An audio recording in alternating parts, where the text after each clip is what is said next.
The history of food is the history of humanity. A lot of our social life is organized around food. And it's a story that has continued as man has ventured into space. The iron content of the astronauts' diet should be lower than the diet on Earth. In space, I just hated sweet. I remember they gave me a coffee with sugar. I couldn't drink. One of the Apollo astronauts is very proud that he was the only human who has ever eaten spaghetti on the moon's surface. As we plan longer missions and future voyages of exploration, research into food and nutrition is at the forefront of the effort to travel to and build bases on other planets in our solar system. The target for a Mars mission is to be able to recycle roughly 40% of the food.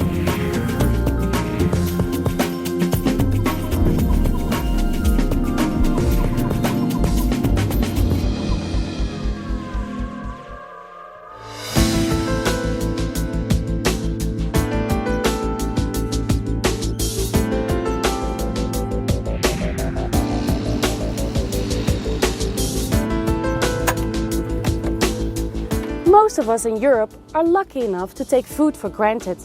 Yet, if you really think about it, we still spend a great deal of our lives getting, preparing, and of course eating the stuff. In fact, for most of human history, the majority of people spent all of their lives just producing the food they needed to survive.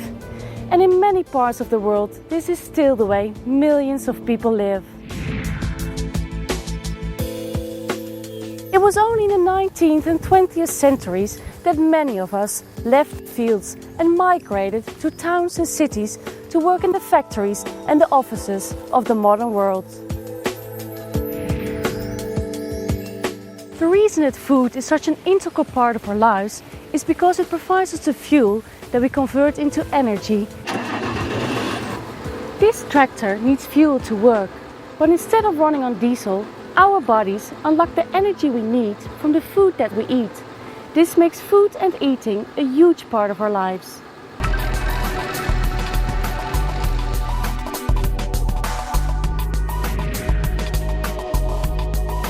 But food is much more than just fuel.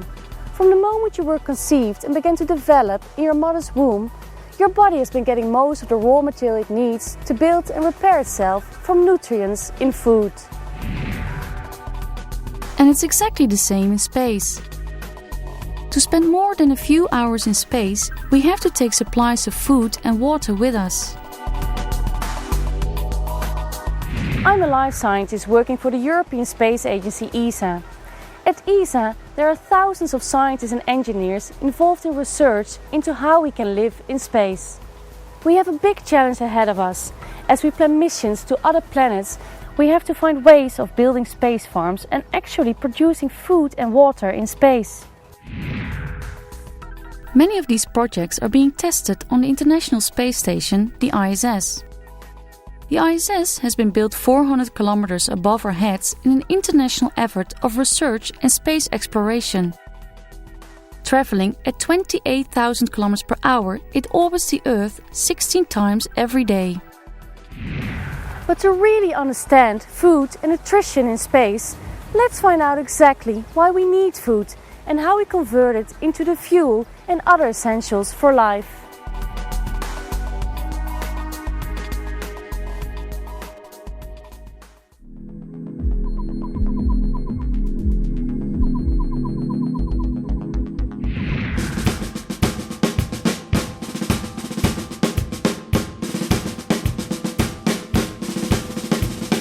Any physical or mental activity, let alone competing on this course, our bodies need energy.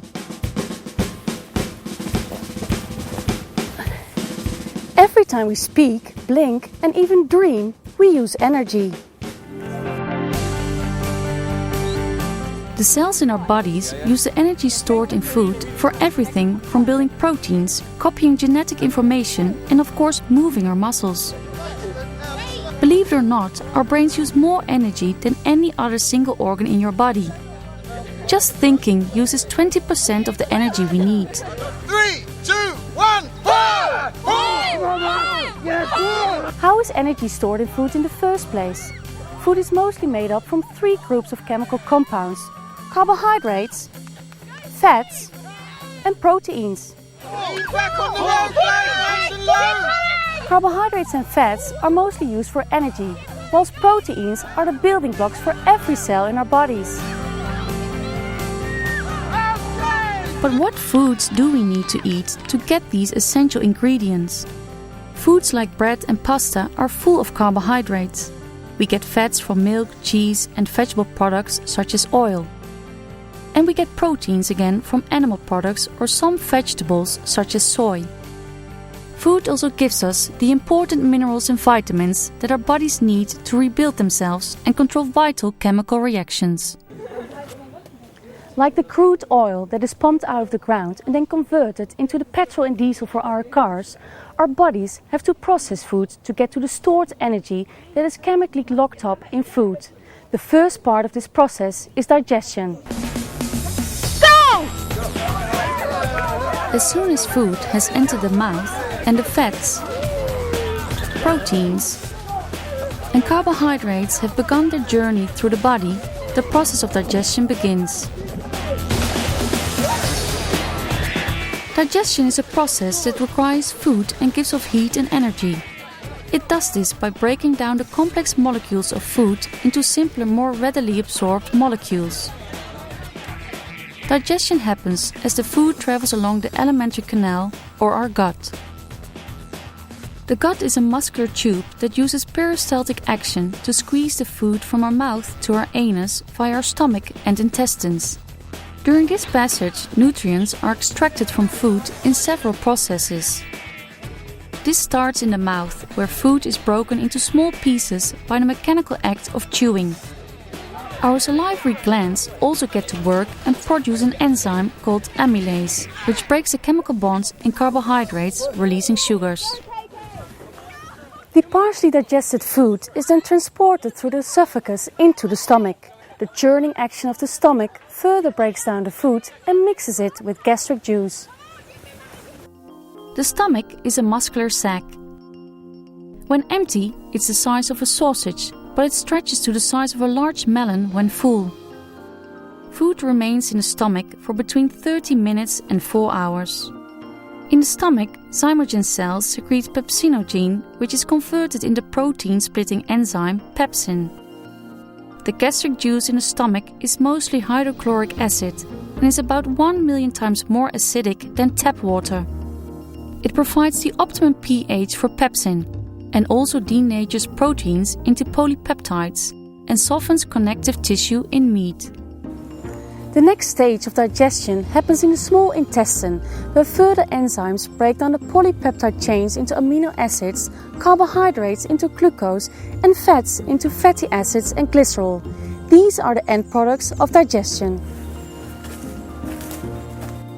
These simple molecules, together with the vitamins, minerals and water, are then absorbed into the bloodstream in the small intestine and transported to where they are needed in the body. The most important energy molecule that the digestive system extracts from food and transfers to the bloodstream is glucose, commonly known as blood sugar. If you have low blood sugar levels, you will have a lack of energy. Excess glucose is stored as glycogen in the muscles and the liver and converted back into glucose when required. Glucose is supplied to our body cells by the bloodstream. But our cells cannot get the energy directly from glucose, so they convert it into a form that they can use, the molecule ATP.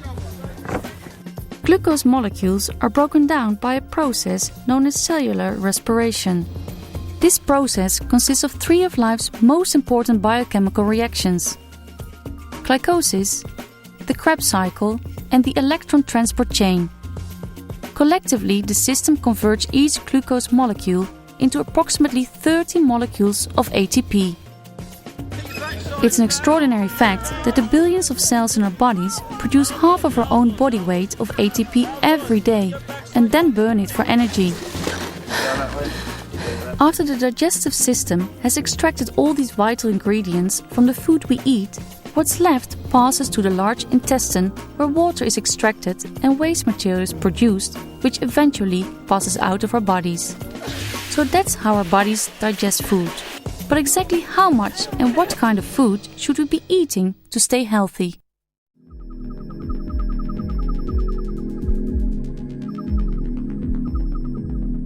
We've seen how our body gets the energy and the building materials that our bodies need from the food that we eat.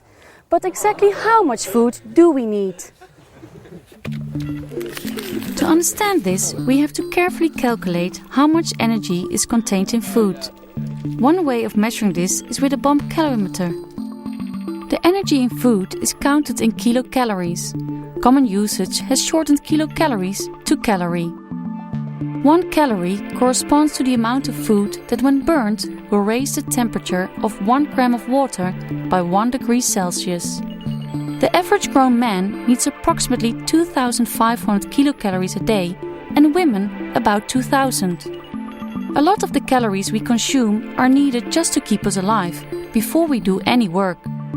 This is called our basal metabolic rate, and we use between 800 and 1400 calories to keep our brain, heart and all our other organs ticking over. A balanced diet that supplies the correct amount of calories and nutrients is fundamental for a healthy body and a healthy life. Our nutritional needs depend directly on the amount of work our bodies do. A sports person needs many more calories than someone who spends all day in an office or classroom, getting very little exercise. If you consume more food than your body actually uses for energy, it is stored as fat. Our bodies have evolved to store excess energy supplies in fat, in case we need it for the future when there is a food shortage. The trouble is that for most of us in the developed world, we usually have plenty of food and don't need to rely on stored fat.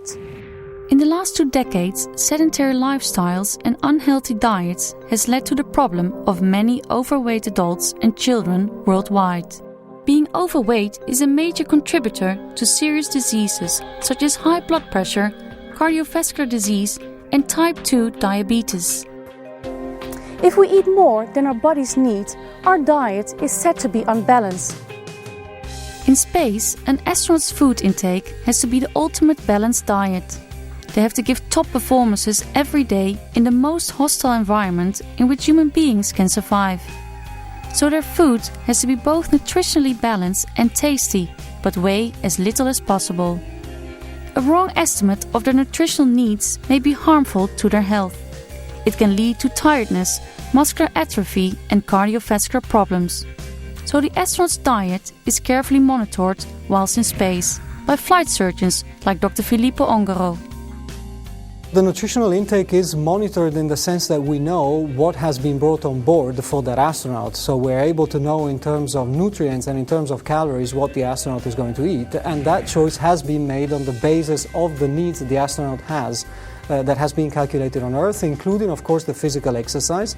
On the space station, the astronaut is exercising a couple of hours per day, so there's a lot of calories that are burned just by physical exercise. Extensive research has shown that astronauts actually use slightly fewer calories when in space. But it's not just calorie intake that needs to be monitored in space. ESA nutritionists have discovered some important differences between a balanced diet on Earth and a balanced diet for an astronaut in space. The iron intake in space should be lower than on Earth, because in space the astronaut has a lowered plasma volume and a lowered erythrocyte volume. So at the beginning of spaceflight there's a breakdown of the hemoglobin, which contains the iron. So more iron is available. So that's one of the exceptions. The iron content of the astronaut's diet should be lower than the diet on Earth. Vitamin D is also very important for healthy bones. Our bodies usually make vitamin D when our skin is exposed to sunlight. Spacecraft are shielded to protect the astronauts from harmful radiation and excess sunlight. Astronauts in space in the ISS don't have that much sunlight, so they can't synthesize vitamin D. So what we right now add is about 800 international units of vitamin D with the space food. But it's not just about what we eat. When we eat can also drastically improve our performance. This is where astronauts can learn from the field of sports science. Well, there are many parallels in what the physician is doing together with the astronaut. Is very similar to what a coach or a medical doctor does together with the athlete. So it's really improving, optimizing his level of health from a mental and a physical perspective. Here at Henley on Thames, some of the world's top rowers train to achieve their optimum physical and mental performance. Olympic rower Tony Garbutt knows all about getting the optimum performance out of his body. How important is a balanced diet for an athlete like you to keep fit during training?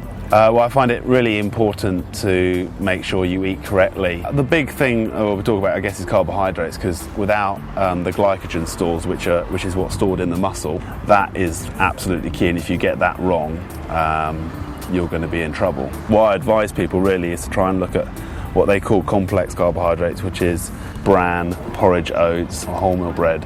Gives you the energy for a little bit longer, so you don't have the dips in energy, thus the dips in performance. When we go into more slightly weight-based training, I always try and think about having more protein as well. So I combine the two together, and they've done some recent study to show that actually taking on protein and carbohydrate after hard strenuous exercise within a 20-minute window helps recuperate the body. But it's effectively quite a natural balanced diet, really. It's quite simple stuff, but just making sure that you're having it evenly spaced out throughout the day in regular intervals. So we've heard how food can be used to optimize an individual's physical performance. But there's a lot more to food than simply its effect on the body.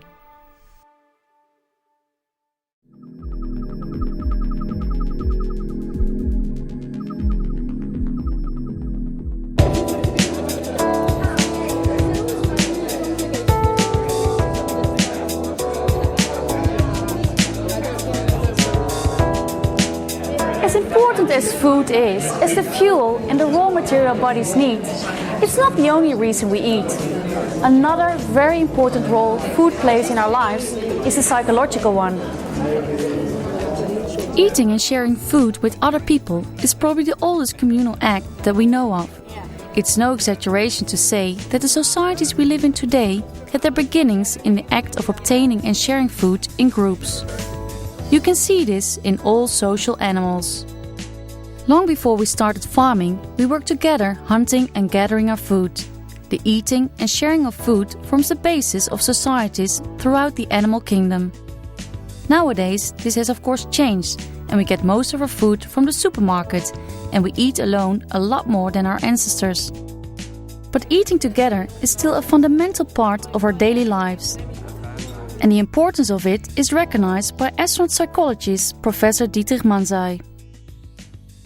If we want to socialize with friends, with other family members, even with people we do not know very well, we make appointments for a common dinner or a common lunch. We have work lunches. So a lot of our social life is organized around food.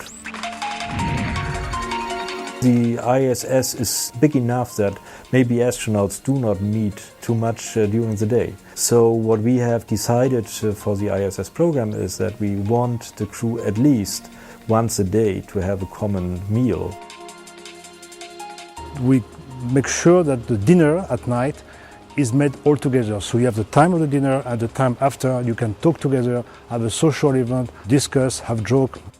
And this is important for the cohesion of the crew. We want at least to give them possibilities to communicate informally together, and this is highly valued, I think, from my point as a psychologist. The table is very small for 6, but you have to find a way to be all together and to prepare your food. Then you have the special food for Christmas or for a birthday. We bring some food for a nice chef in Europe, and this is really appreciated by our own astronauts, but also by the whole community of astronauts. Food is also a kind of national thing. So to get food from your home country, which probably most fit to your personal preferences, I think is very important from time to time.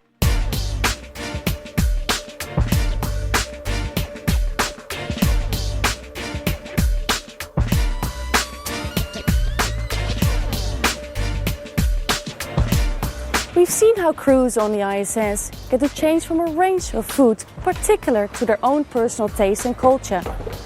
This demonstrates a huge diversity of foods that different cultures have as part of their staple diet. However, as diverse as the food we've grown up with is, and is now available for crews in space, it wasn't always so.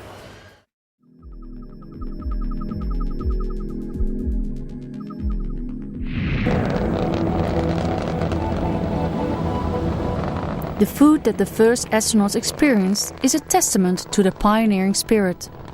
They had to endure cubes of cold, dehydrated food that relied on their own saliva to rehydrate, and tasteless paste squeezed out of toothpaste-like tubes.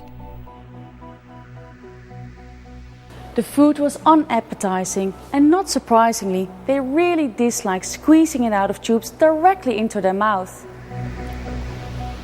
By the time of the Apollo moon missions in the late 1960s, the quality and variety of food had improved enormously.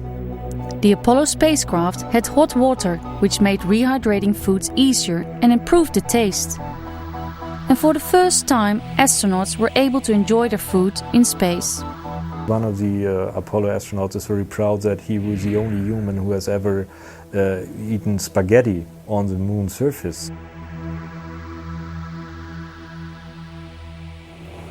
In the 50 years since we first put humans in space, space food went from unappetizing concoctions to 3-star dishes made by some of the world's most renowned chefs.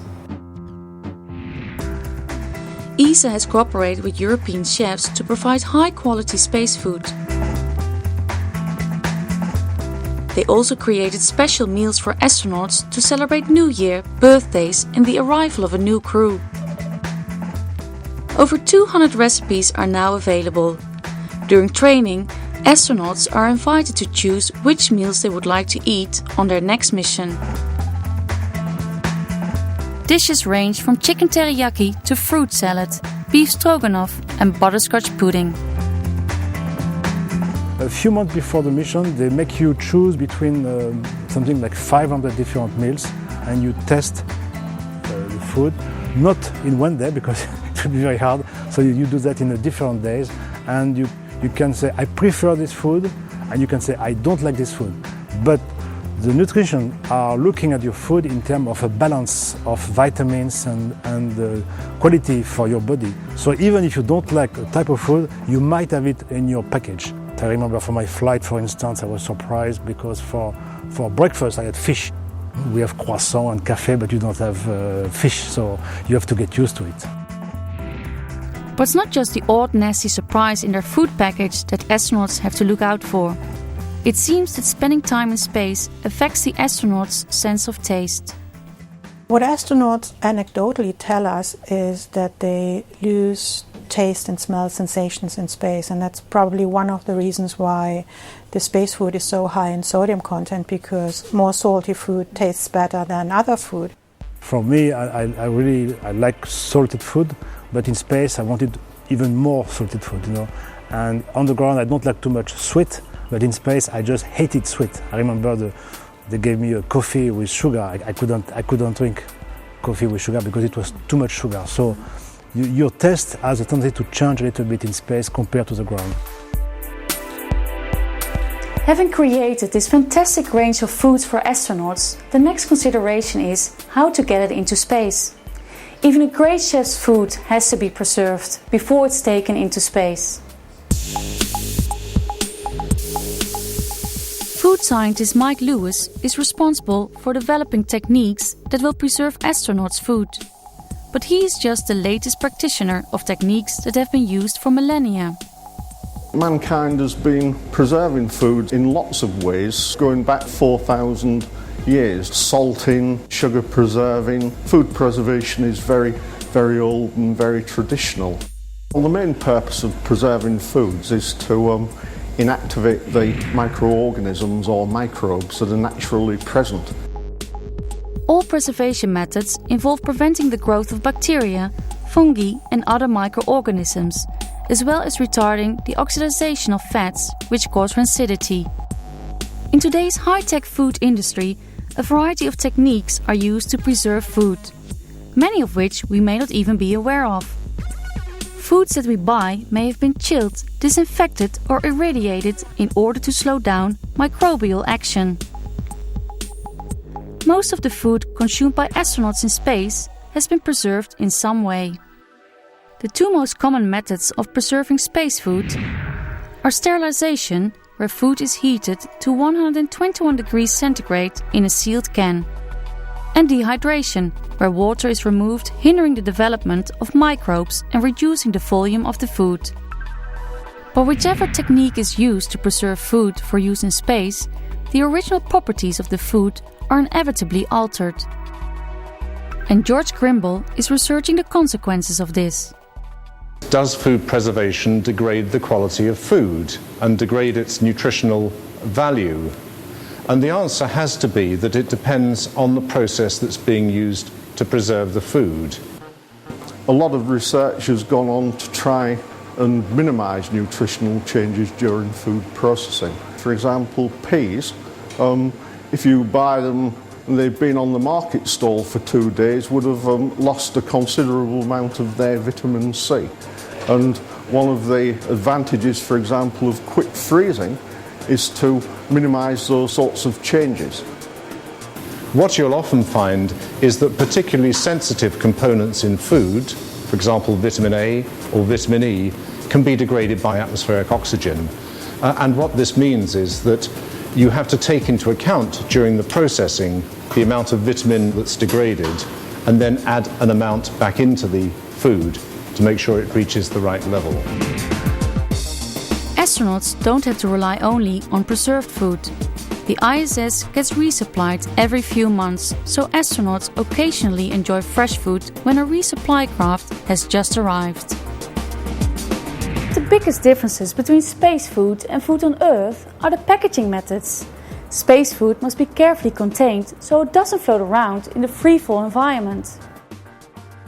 The food has to be kept in a kind of sauce. If it is too dry, like if you took a rice too dry, the rice will fly over. Loose food particles on board the ISS could cause serious problems, not only for the machinery of the spaceship itself, but for the astronauts' health. This is dangerous because you can eat your eyes, but moreover you can breathe it, and you can put that in your lung, and this is very bad.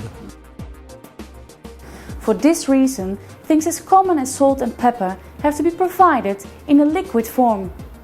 But liquids can float away as well, so drinks like coffee, fruit juice and tea are packaged as powders and sealed in squeezable containers.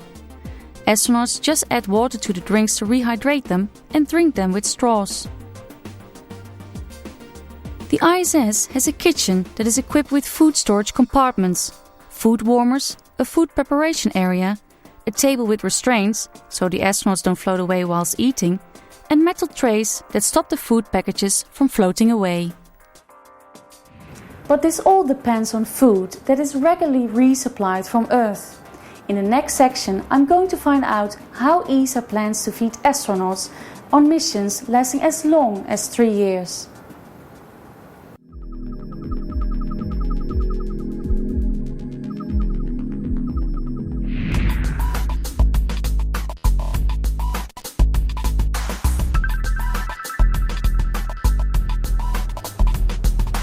Here, on the International Space Station, the next meal is only a supply ship away. But how do we feed a crew of 6 astronauts on a 3-year mission to Mars? ESA and the other international space agencies are planning manned missions to the Moon and Mars in the future. For that length of time, a crew of 6 would need many tons of food and drinking water, let alone all the other vital supplies that they would require.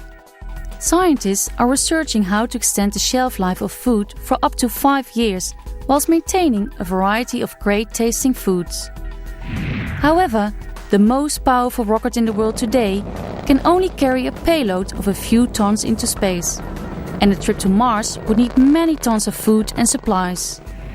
The only practical way to supply long-term missions is to launch the equivalent of a farm into space and grow at least some food, whilst recycling water and waste to supply the crew for long periods of time. When we start to build bases on the Moon and Mars, we also have to grow food and recycle waste. to enable us to stay on these distant planets for years at a time. ESA has a number of research projects for growing and recycling food into space. ESA scientist Christelle Payet works on one of these, the Melissa project.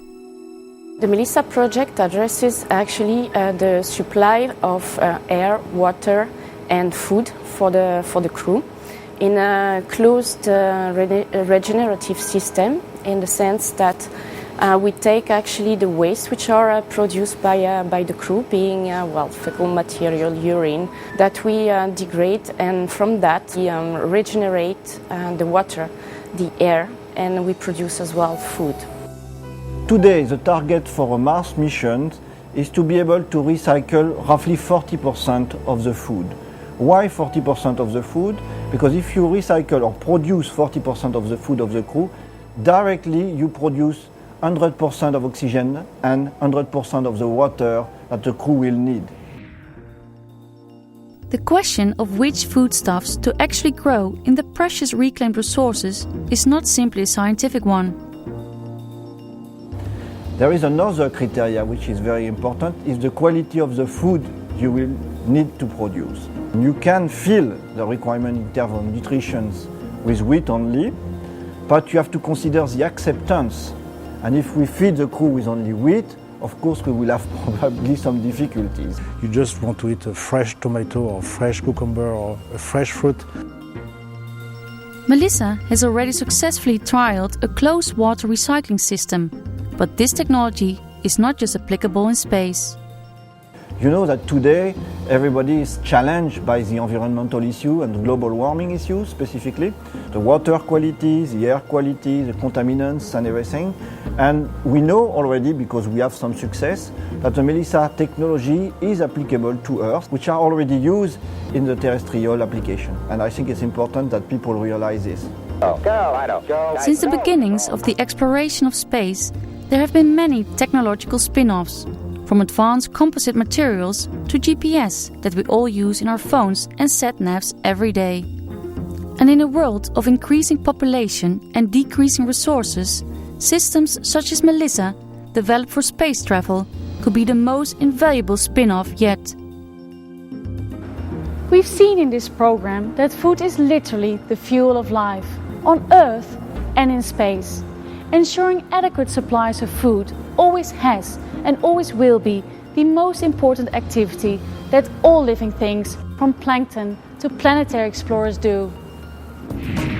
As we've seen, the logistics of long-term spaceflight require huge technological innovations to supply crews with the food they need, both for their physiological and psychological well-being as they travel to distant planets. The Earth is a self-sustaining ecosystem.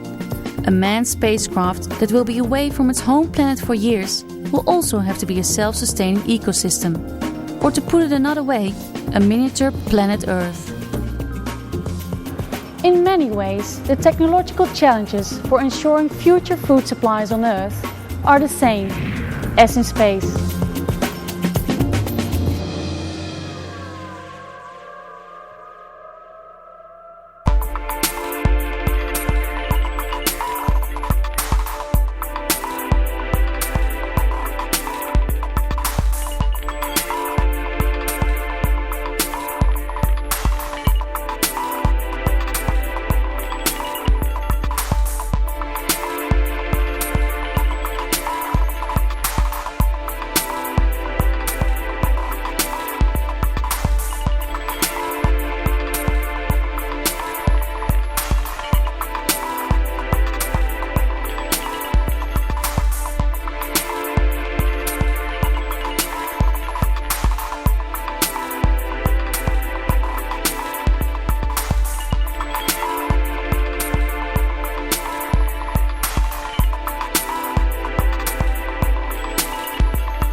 The first astronauts to see our home planet from space described it as a precious jewel hanging in an inhospitable void. Of all the countless stars and planets in the universe, Earth is the only place we know of that has the perfect conditions for life.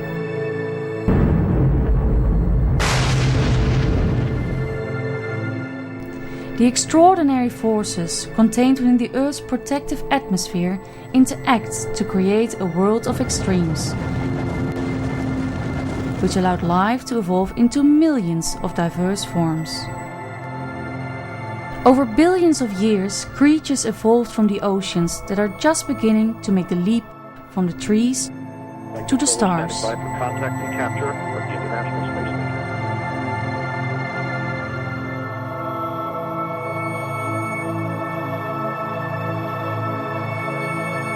Have you ever wondered why this beautiful but fragile planet seems such an ideal place to live?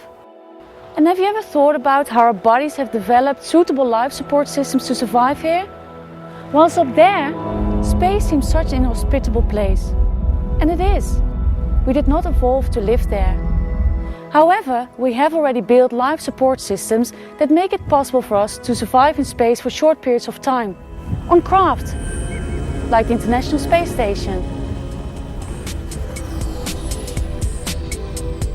The ISS is being built 400 kilometers above our heads in an international effort to create a platform for research and future space exploration. Traveling at 28,000 kilometers per hour, it orbits the Earth 16 times every day. An amazing feat, but this is just the beginning. And I've tried for years to do that, never been able to do it. By 2035, we hope to travel further and put human beings on Mars. But can we recreate the life-supporting properties of Earth to enable us to survive and prosper in space?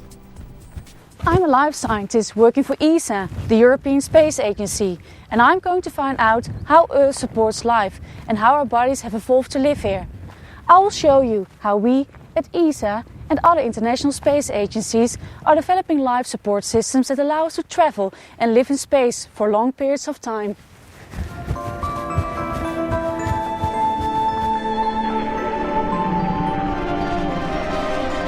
Contact, captured, docking confirmed. Earth is the only planet that we know of that is capable of sustaining life with only the energy from the sun as an external input. It has liquid water, a breathable atmosphere, and plants that convert the energy from the sun into food that other living systems can use. This makes Earth a closed ecological system that doesn't rely on exchange of matter with any other system.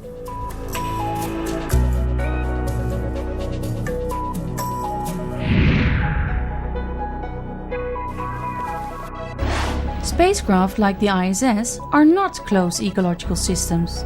They need to be restocked with food, water, oxygen and other vital supplies. And waste needs to be removed. In the future, if we are to explore other parts of our solar system, we will have to build self-sustaining environments. And to do that, we need to look at why Earth is just right for life.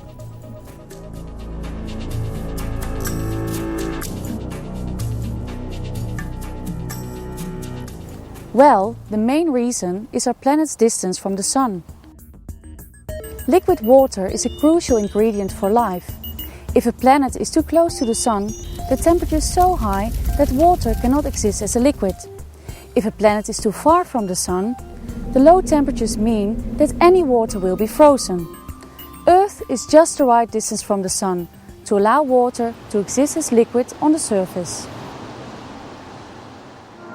Earth also has an atmosphere made from gases that provides us with air to breathe and protects us from harmful radiation from space.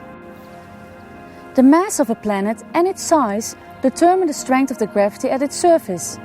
If gravity is too weak, any atmospheric gases will escape into space. Earth's gravity is strong enough to hold on to the gases in the atmosphere. Any small planet, like Mercury, will not be able to hold on to the gases and so will never be capable of supporting life. Other than gravity, what are the other fundamental necessities for sustaining life on Earth? They are oxygen, water and food.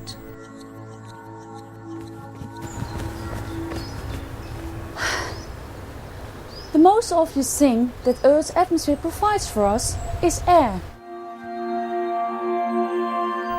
It contains roughly 78% nitrogen, 21% oxygen, whilst the remaining 1% is made up of various other gases, including water vapor. Without this oxygen and water, we wouldn't last long. Before we see how we get these vital ingredients into space, let's take a look at exactly why we need them. As I run, my body needs more energy to fuel my muscles. This energy is provided by the food we eat. Our digestive system extracts glucose from this food.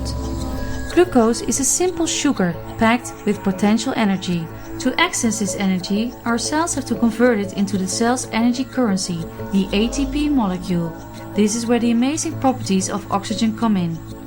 Oxygen drives the conversion of just one glucose molecule into 38 molecules of ATP. So in space, we've got to get the atmosphere just right, or else astronauts will suffer from conditions like hypoxia, the lack of oxygen.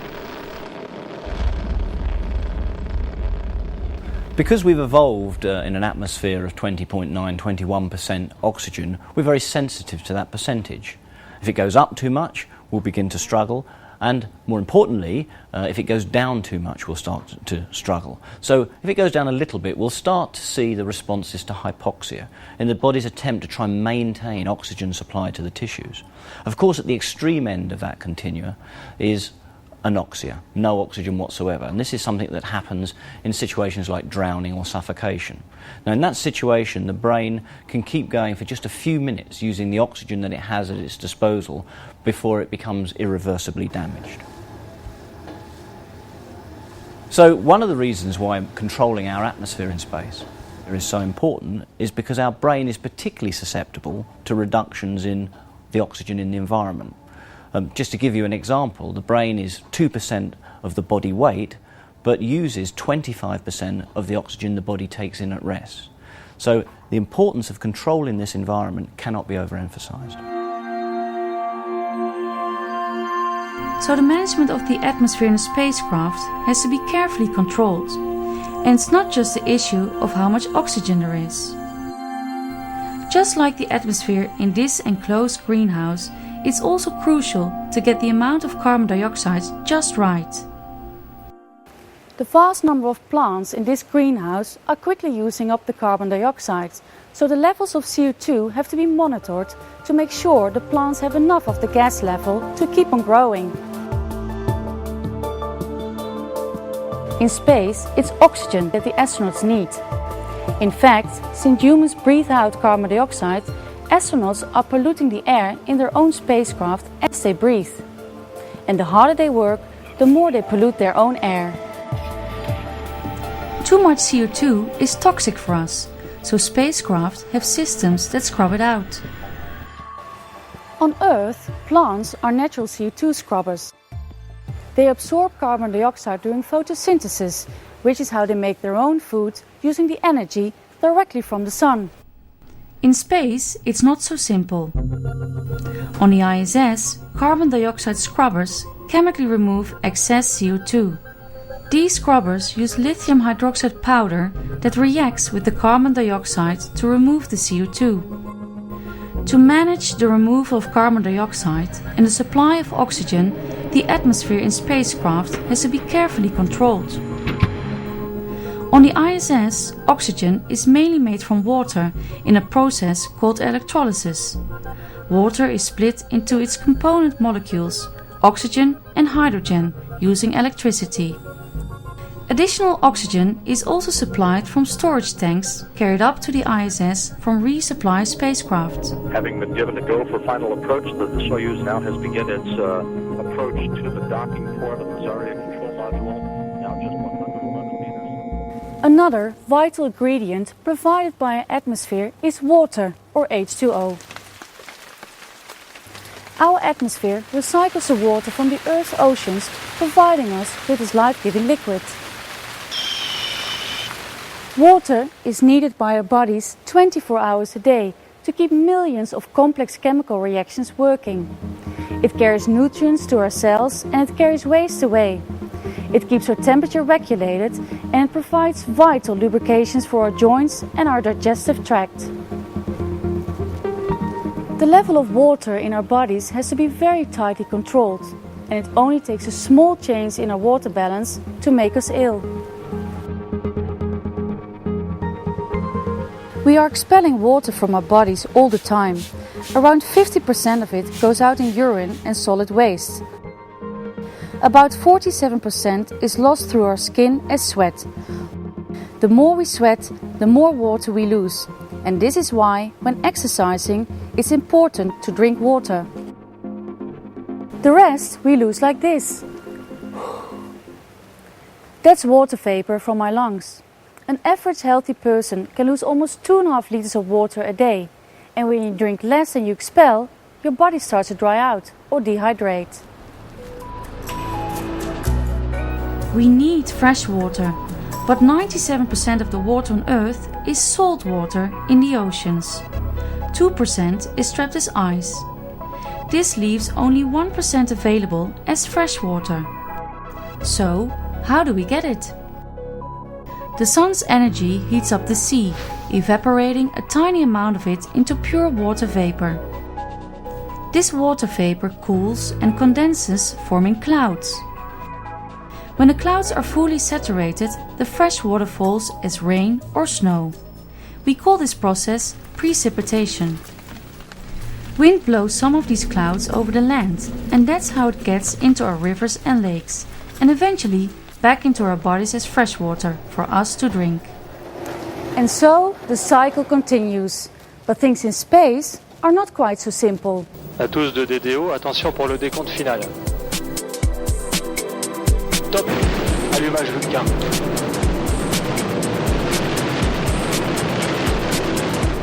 Allumage UAP. Décollage. Most of the water on the ISS has to be ferried up from Earth. Since it costs around €20,000 for every liter of water that is shipped into space, a glass of H2O on the ISS is the most expensive cocktail these astronauts will ever drink. And in space, astronauts still need to brush their teeth. Water is forming with the tension of the surface, almost a perfect sphere. Here you can see a very perfect sphere. Crew members are allocated 3 liters of water daily. If you compare that to life on Earth, we use at least 50 liters of water just taking our morning shower. So in space, recycling water is essential. Wastewater, condensation, and even urine is recycled into fresh drinking water.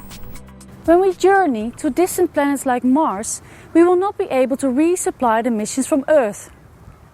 These long-duration missions require sophisticated methods for making their own oxygen and water, recycle the waste, and even grow their own food.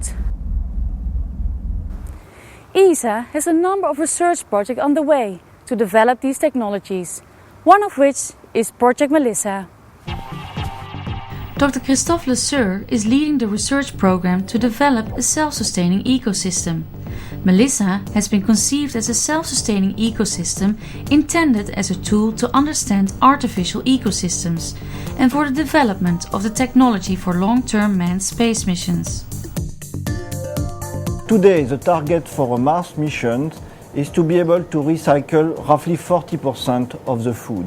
Why 40% of the food? Because if you recycle or produce 40% of the food of the crew, directly you produce 100% of oxygen and 100% of the water that the crew will need. Christophe and his team are developing a prototype system that will consist of 5 separate but interconnected compartments. In the first 3, waste will be progressively broken down by fermentation processes. In the 4th compartment, algae and plants will be grown to produce food, oxygen and water. The fifth compartment will mimic the living quarters of a spacecraft, where the astronauts will consume and recycle the food, water and oxygen produced from the first four compartments, closing the loop of this self-sustaining ecosystem. There is another criteria which is very important, is the quality of the food you will need to produce. You can fill the requirement in terms of nutrition with wheat only, but you have to consider the acceptance. And if we feed the crew with only wheat, of course we will have probably some difficulties. The size of Melissa will ultimately depend on the number of astronauts and what they want for dinner. You would need about 10 square meters growing area per person if you want to live on wheat. Far less if you're happy with algae. Once the basic needs of the crew have been met, the next big challenge they face are the complications of weightlessness.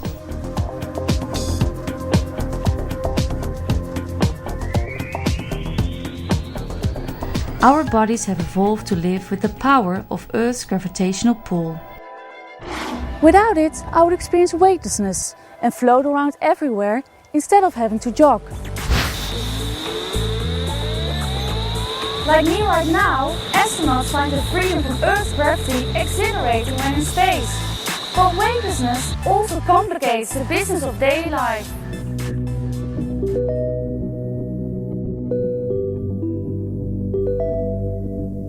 Our bodies have evolved to cope with Earth's gravity.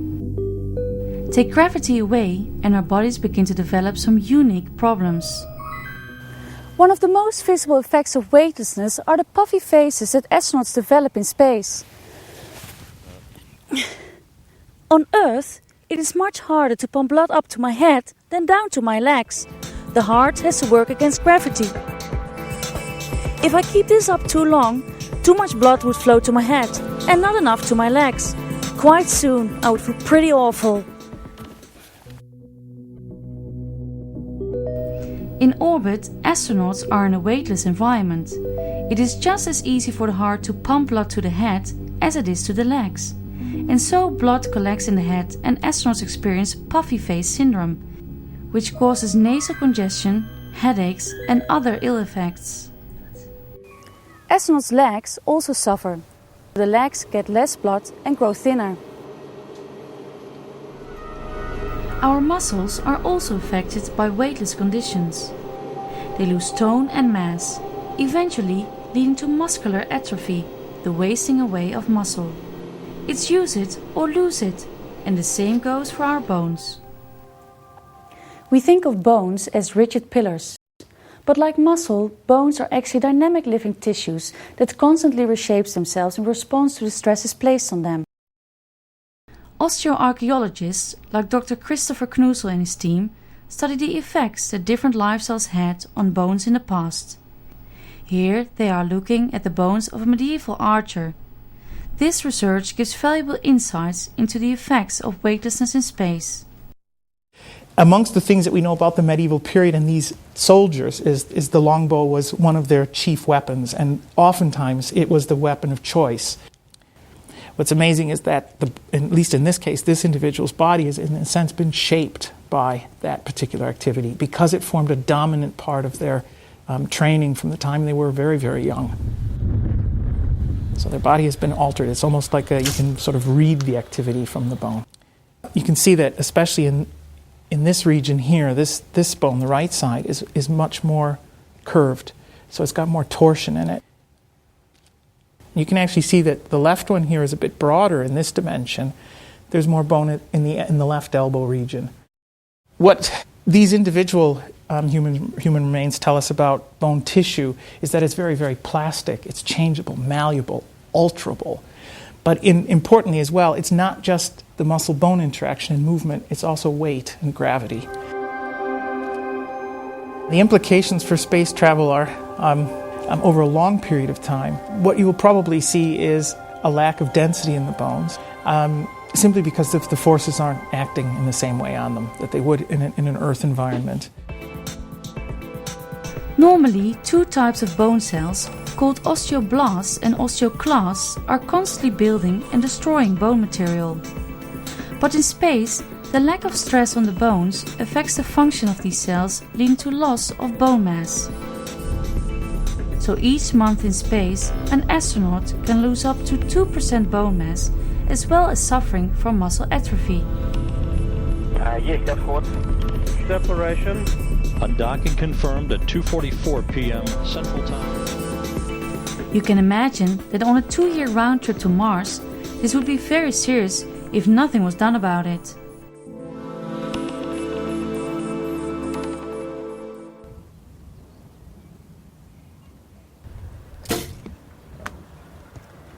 Research into new technologies will help us avoid many of these problems in space.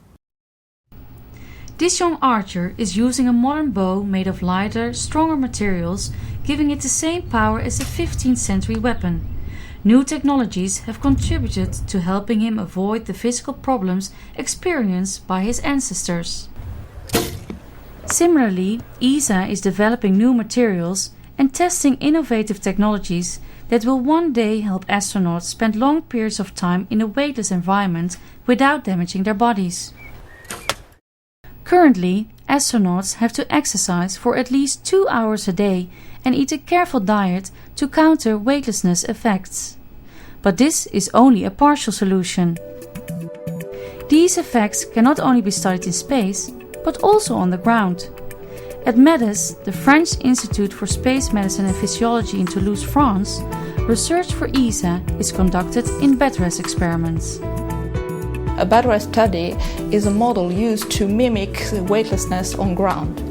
Actually, it induces the same physiological changes as weightlessness. We put the volunteers in head-down tilt position at -6 degrees, and all the activities are done in bed. Shower, eat, watching TV, leisure, everything is done in bed. The participants in these experiments can spend up to 2 months in bed.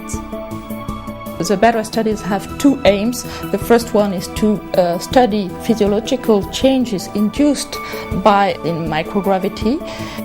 And the second one is to design and test new countermeasures to counteract the effects of weightlessness on the body. MEDES is currently testing a short-arm centrifuge which could help prevent the negative effects of weightlessness during long-term space missions. The spinning motion of the machine mimics the effects of gravity. The centripetal force on the body could be a way of ensuring a blood pressure gradient and some physical stress on the bones, similar to those on Earth. It works like a ride in an amusement park because it creates a centrifugal force that recreates the gravity along the body axis.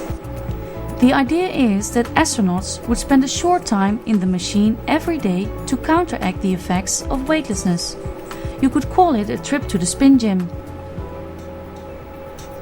Devices like these will be essential if we are to ensure the health of astronauts when we send them on long space missions. We have seen how our bodies have evolved under the pull of Earth's gravity and looked at some of the problems that need to be overcome when we spend long periods in weightlessness. But this is not the whole story. Assuming that astronauts have plenty of oxygen to breathe, food to eat and water to drink, the next challenge they face during long space missions is less obvious: radiation.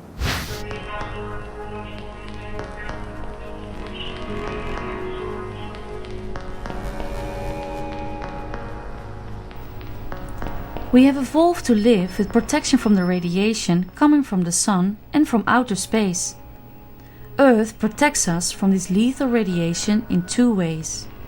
Our atmosphere protects us with a layer of ozone that absorbs 97% of the sun's harmful UV radiation. Fortunately for us, UV radiation is very easily blocked. Most of it can't penetrate ordinary glass or even a thin layer of clothing. This means that in space, UV is not a problem inside the spacecraft, and the astronaut spacesuits protect them from UV when working outside. However, there are many other different types of radiation coming from space, which can play havoc with the cells in our bodies if we receive large enough doses. This is high-energy radiation, mostly composed of X-rays, gamma rays and cosmic rays. Once again, our planet protects us from this high-energy radiation. The Earth's core creates a magnetic shield called the magnetosphere. It surrounds Earth, reflecting most of the incoming charged radiation. Doses of radiation are measured in units called sieverts. Scientists estimate that the average person on Earth naturally receives 2.5 millisieverts per year. This level is so low that we can consider it safe. However, a 6-month stay on the space station exposes the crew to the equivalent of about 600 chest X-rays. That is why on the ISS, astronauts' radiation dosage is carefully monitored on a daily basis.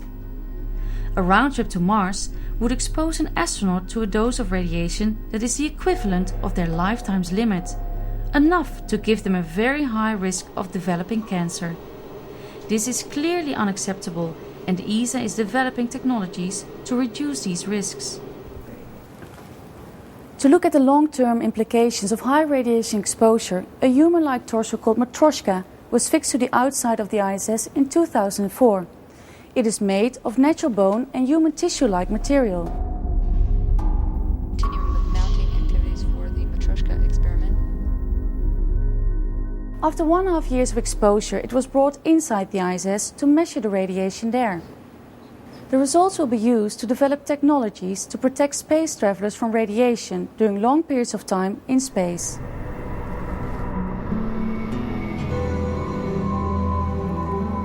We've talked about some of the physical challenges of long-term space exploration, but what about the psychological challenges?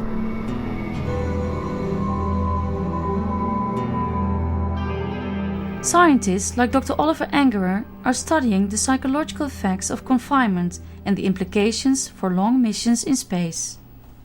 You have a limited number of crew members living together in very small quarters with limited privacy.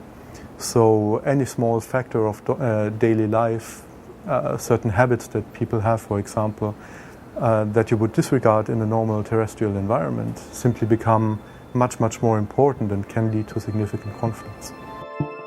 In the worst case, of course, you can have people really developing severe psychiatric symptoms. Could be a possibility in long-duration spaceflight in the very worst case. This can really be a major danger for mission success. In Antarctica and Russia, ESA scientists are currently researching the psychological issues that will arise on long-term space missions. In 2009, 6 volunteers will climb through the hatch of a Mars 500 spaceship mock-up and not come out for over 500 days. Dr. Jennifer Ngo-An is leading the ESA part of the research effort. The crew members will be locked up with 5 other crew members for a very long time. So they will have to deal with each other, they have to get along, they will have to solve problems, and especially being away from their friends and family will have an impact on the crew members. In order to make the Mars 500 program as close as possible to a real spaceflight mission to Mars, we will introduce a couple of measures that the crew member will not like.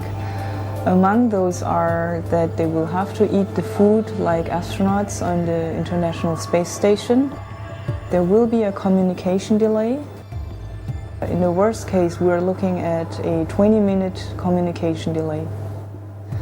In addition, there will be no shower in the facility, so they will have to adapt to the conditions that the program and a real spaceflight mission will have.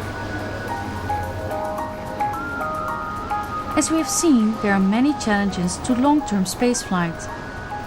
To live there, we have to find ways to supply all of our energy, air and water needs. We need systems that help us survive in very confined environments, and we need ways to guard against the effects of weightlessness, which in the long term can have serious consequences for our health. But our desire to explore has always driven innovation and adaptation, and we've come a long way.